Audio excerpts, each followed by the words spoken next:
Assalamualaikum warahmatullahi wabarakatuh. Salam. Ustaz, kita diwajibkan untuk menuntut ilmu dan juga mencari nafkah. Terkadang ketika mencari nafkah, waktu yang kita gunakan lebih banyak daripada menuntut ilmu. Bagaimana seharusnya di dalam Islam yang benar dan dilakukan oleh para ulama? Berhubungan dengan Pak Ustaz, satu lagi Pak Ustaz. Apa hukumnya kalau seseorang mengejar ilmu tapi menomorduakan keluarganya?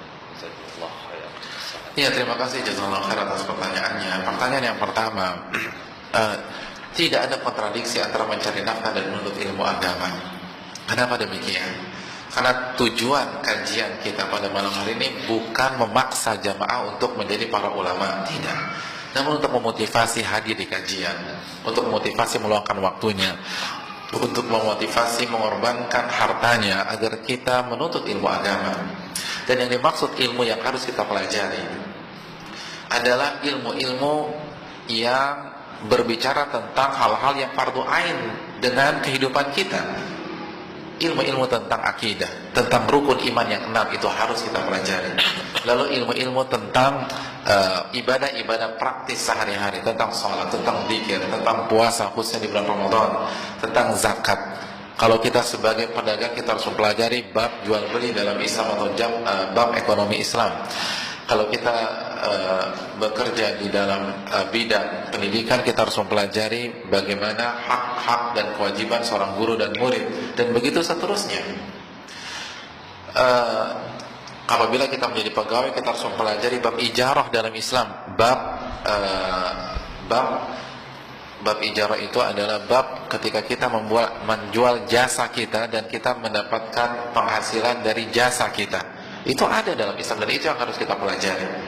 Dan itu yang harus kita luangkan waktu agar kita memahaminya.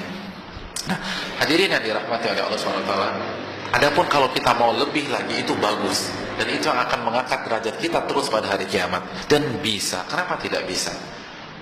Kita tahu, tidak semua para ulama itu totalitas dalam belajar. Ada sebagian para ulama yang bekerja juga. Al-Imam Al-Baji, salah satu ulama besar dalam mazhab Al-Maliki, beliau adalah security, beliau satpam, beliau hansip. Kapan beliau belajar? Beliau belajar ketika ronda, ketika jaga malam, di bawah penerangan lampu-lampu malam, lampu-lampu jalan. Disitulah beliau baca, disitulah beliau menghafal, dan ilmu beliau bisa diadu dengan ilmunya Al-Imam Ibn Hazm Al-Andalusi rahimahullahu ta'ala. Kenapa tidak? Saya tahu ada ustadz ketika dulu belajar itu paginya belajar, malamnya narik taksi, dan sekarang jadi ustadz yang diterima oleh umat.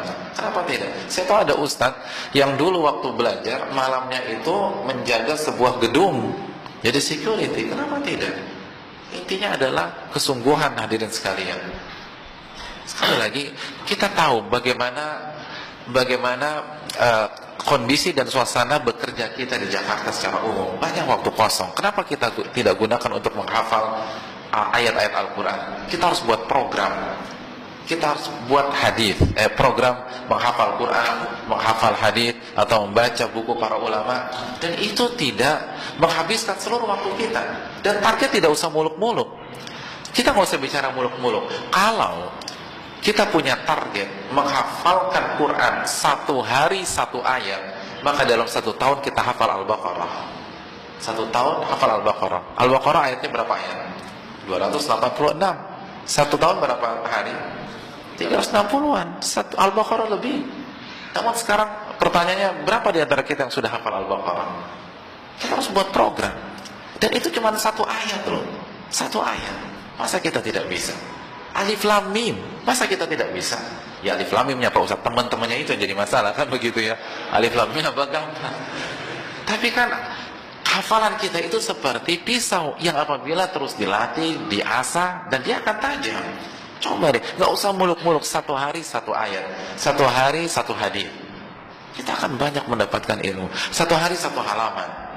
1 hari kita baca syarah Riyadhus Shalihin di hadapan keluarga kita dan seterusnya. Tidak ada kontradiksi. Apalagi sekarang media dengan mudah, kita bisa pakai gadget kita atau tablet kita, atau kita bisa dengarkan melalui handphone kita dan seterusnya. Allah Ta'ala.